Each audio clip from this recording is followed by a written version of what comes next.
안녕하세요. 신용회복위원회 이상철 변호사입니다. 신용회복위원회의 개인회생 파산 신청 지원에 대해 설명드리도록 하겠습니다. 신용회복위원회는 채무조정이 부적합한 가중채무자를 대상으로 법원의 개인회생 또는 파산 절차에 대한 상담, 법률 구조 또는 비용 지원을 통해 채무 문제 해결을 지원하고 있습니다.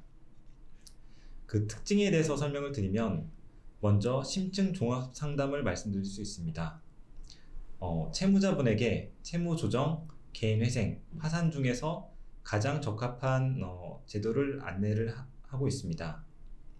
이렇게 해서 개인회생이나 파산을 신청하는 경우에 그 신청 서류 작성을 도와드리고 신용상담보고서를 발급해드리고 있습니다. 신용상담보고서는 법원과의 업무 협약을 통해 부채증명 자료로 활용할 수 있는 그런 보고서라고 볼 수 있습니다. 그리고 법률구조공단 등 유관기관을 통해 그리고 신용회복위원회 자체 변호사를 통해 신청 대리를 지원해드리고 있고 기초생활수급자 같은 사회취약계층에게 인지액, 송달료, 파산관제인 비용도 지원을 하고 있습니다. 이렇게 신용회복위원회가 개인회생 파산 신청을 지원하는 것은 2013년 시작하였고 2017년까지 전국의 모든 법원과 업무 협약을 통해서 전국 법원의 사건을 지원하는 것으로 실시하고 있습니다. 이를 패스트 트랙이라고 표현을 하는데요. 무료로 서류 작성을 지원하고 그 다음에 이제 법원에서는 서류를 간소화하고 전산재판부를 구성하고 신속하게 절차를 진행하는 등의 그런 특징을 가지고 있습니다. 물론 이제 법원마다 편차는 있지만 어쨌든 그 취약 채무자 같은 경우에는 보다 빨리 제기할 수 있는 그런 절차를 운영하고 있다고 볼 수 있습니다. 지원 절차에 대해서 조금 더 설명을 드리면 신용회복위원회에서는 개인회생 파산 요건에 대해서 상담을 하고 신용상담보고서를 발급해드리고 신청 서류를 작성하고 비용을 지원하면 소송구조기관, 즉 법률구조공단이나 가정법률상담소 등과 같은 유관기관과 그리고 신용회복위원회 법률지원단이 무료로 소송을 대리해드리고 있고 법원에서는 절차를 간소화하고 신용상담보고서를 부채증명 자료로 활용해서 심리를 하고 있습니다. 이렇게 개인회생 파산 관련 서류 작성을 무료로 지원하고 신용상담보고서를 발급해드리고 그리고 소송대리 또는 법률구조기관 연계를 해드리는 게 신용회복위원회에서 개인회생 파산 신청 지원을 하는 주요 지원 내용이라고 볼 수 있습니다. 사회취약계층 실비 지원에 대해서 설명을 드립니다. 금융회사 기부금 또는 자체 사업 예산을 재원으로 사회취약계층의 법률 비용을 지원하고 있는데 구체적인 지원 대상을 보시면 기초생활수급자, 장애인, 그리고 장애인 부양자, 만 60세 이상자, 한부모 가족, 다자녀 부양자, 범죄 피해자, 북한 이탈 주민 등입니다. 그리고 구체적인 지원 내용을 보시면 인지대 송달료, 그리고 법원 보정 비용 전액을 지원하고 있고 파산 관제인 비용도 지원을 하고 있습니다. 그리고 거동이 불편하거나 해서 법원에서 요구하는 서류 발급이 어려우신 분들에게는 서류 발급 대행 수수료도 20만 원 이내에서 지원을 하고 있습니다.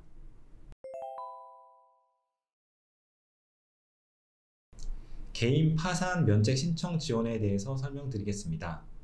개인 파산이란 채무자가 본인 재산으로 모든 채무를 변제할 수 없는 경우에 채무 정리를 위한 제도라고 볼 수 있습니다. 파산을 신청해서 파산 선고 결정이 나면 당시 채무자의 재산은 파산재단을 구성하게 되고 이 파산재단으로 채권자들에게 배당하게 됩니다. 물론 채무자에게 재산이 없는 경우에는 별도의 파산재단이라는 것을 구성하지도 않고 채권자들에게 배당하는 절차도 진행되지 않습니다. 그리고 면책 절차란 이렇게 파산 절차를 통해서 변제받지 못한 남은 채무를 법원의 재판으로 변제 책임을 면제시켜주는 제도입니다. 파산 선고자 중에서 면책 불허가 사유가 없다라고 하면 면책 결정을 받게 됩니다. 이렇게 면책 결정을 받게 되면 채무자는 채권자에게 지고 있는 빚을 갚지 않아도 됩니다. 신용회복위원회의 개인 파산 면책 신청 지원 대상에 대해서 설명드리겠습니다. 네 가지의 요건을 모두 충족하는 분을 지원하고 있습니다. 순서대로 말씀을 드리면 채무 변제 능력이 부족하여 채권자에 대한 채무를 기일 내에 변제하지 못하거나 변제하지 못할 우려가 있는 분, 그리고 신용회복위원회의 채무조정 지원으로 채무 상환이 어려운 분이어야 하고, 보건복지부 장관이 고시한 기준 중위 소득의 125% 이하인 소득자이어야 합니다. 그리고 최근 1년 이내 신규 발생 채무 비중이 40% 이하인 분을 지원하고 있습니다. 신용회복위원회의 개인 파산 면책 신청 지원 유의사항에 대해서 말씀드리겠습니다. 먼저 그 지원 제한 대상이 있습니다. 과거 7년 이내에 파산 면책을 받으신 분, 과거 5년 이내에 개인 회생 면책을 받으신 분, 과거 신용회복위원회의 개인회생 파산 신청 지원을 받았지만 면책을 받지 못하신 분은 지원에서 제외가 됩니다. 그리고 채무자분 중에 보유재산이 있는 경우에는 파산관제인이 이를 환가할 수 있기 때문에 경매나 임의처분, 임대차 계약 해지 등의 방법으로 이를 환가해서 채권자들에게 배당할 수 있기 때문에 이런 가능성에 대해서 인지를 하고 이를 감수하고 진행을 하셔야 됩니다. 그리고 파산 절차를 진행하다 보면 파산 관제인이나 법원에서 추가 자료를 제출하도록 요구하거나 법원에 출석해야 되는 그런 상황이 생길 수가 있기 때문에 이와 같은 사실을 알고 진행을 하셔야 됩니다. 그리고 간혹 이제 파산을 신청하면 추심을 받지 않는다고 오해하시는 경우가 있는데, 채권자, 파산 채권자는 파산 선고 전까지는 추심 독촉을 할 수가 있습니다. 그리고 이제 그 상계도 가능합니다. 그리고 별채권자 같은 경우에는 이제 별채권자는 담보권자라고 이해를 하시면 됩니다. 별채권자는 파산 절차가 진행되더라도 담보권을 행사할 수 있습니다. 따라서 주택을 보유하고 있는데 거기에 이제 담보가 설정되어 있다라고 하면 그와 같은 상태에서 파산을 신청하게 되면 채권자는 이 경매를 신청할 수 있게 됩니다. 개인 파산 면책 신청과 관련된 서류에 대해서 말씀드리도록 하겠습니다. 파산 및 면책 신청서, 진술서, 채권자 목록, 현재의 생활 상황, 재산 목록, 이런 서류들을 이제 제출을 하고, 신용회복위원회에서는 신용상담보고서 서류를 발급해서 또 제출을 하고 있습니다. 그리고 이제 여기에 첨부해서 채무자의 자필 진술서, 독촉장, 판결문 등 채무액을 알 수 있는 자료를 제출을 해야 되고, 물론 신용상담보고서를 통해서 이제 그 금융회사들의 채무 내역은 확인할 수 있지만 개인 채권자가 있다거나 하면 개별적인 뭐 차용증, 독촉장, 판결문 등의 서류를 또 제출해야 됩니다. 그리고 주민등록 등초본, 가족관계 증명서, 혼인관계 증명서 등의 인적사항에 관한 서류와 재산 관련 서류, 그리고 소득에 관련된 서류를 제출하고 있습니다.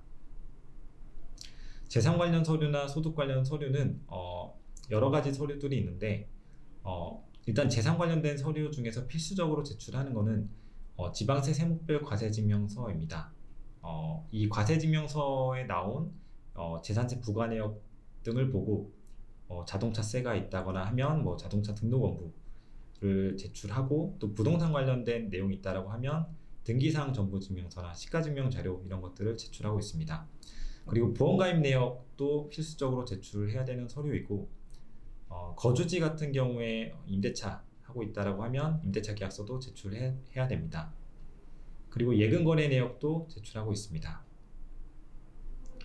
소득 관련된 서류로는 그 세무서의 소득금액 증명 서류를 제출하고 있고, 급여소득자라고 하면 급여 관련된 서류도 제출을 합니다. 그리고 이제 기초생활수급자나 이런 수급자이신 분들은 수급자 증명서를 제출하고 있습니다.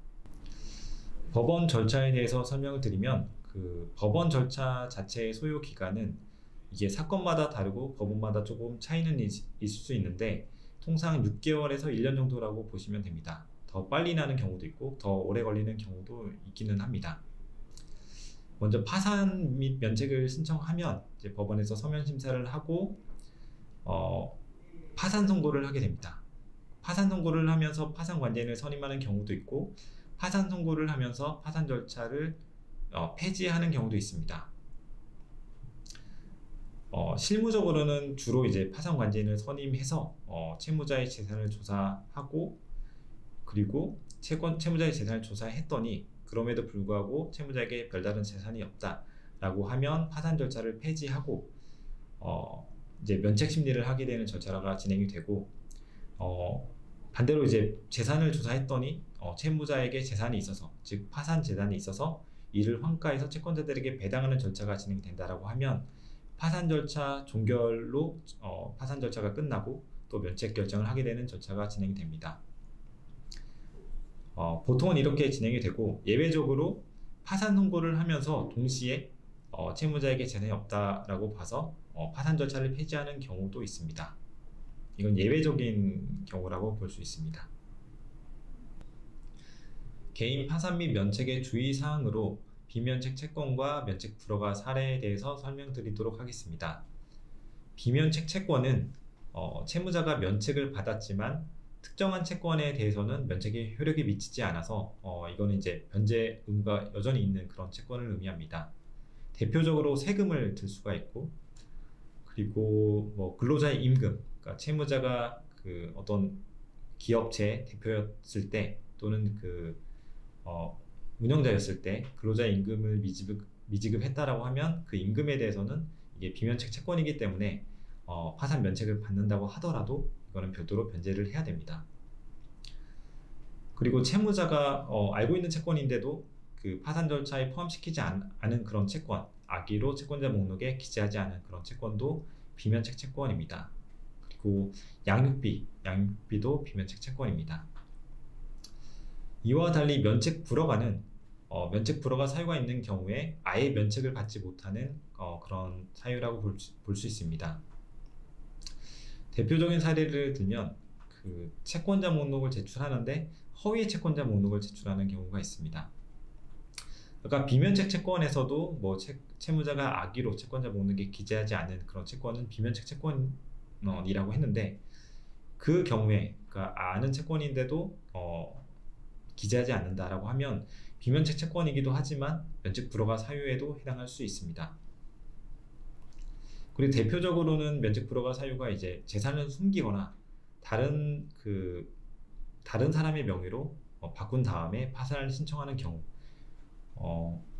특히 보험계약자 명의를 변경하는 경우가 많습니다. 그 보험 같은 경우에는 이를 해지하게 되면 보험계약자가 그 해지 환급금 이런 것들을 받게 되는데 보험계약자 명의를 변경을 하면 그 환급금에 대한 그것도 소유자도 그 명의가 변경된 그 사람에게 귀속이 되기 때문에 채무자가 재산을 숨긴 거나 마찬가지로 볼 수 있습니다.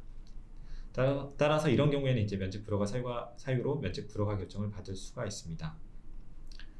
그리고 과다한 낭비나 도박으로 이제 재산을 탕진하거나 과대한 채무를 부담한 경우가 있고 가끔 이제 예금 거래 내역을 봤는데 그 개인 지인에게 큰 금액을 이체한 경우 또는 퇴직금을 입금을 받았는데 뭐 현금을 출금해서 사용한 경우 그런 이제 사용처가 불분명하거나 지인에게 금전을 이체한 경우가 불분명한 경우에 이런 경우에도 면책 불허가 결정을 받은 사례가 있습니다. 다 그 채무자의 재산과 관련된 그런 내용이라고 볼 수 있습니다. 이상으로 설명을 마치도록 하겠습니다. 감사합니다.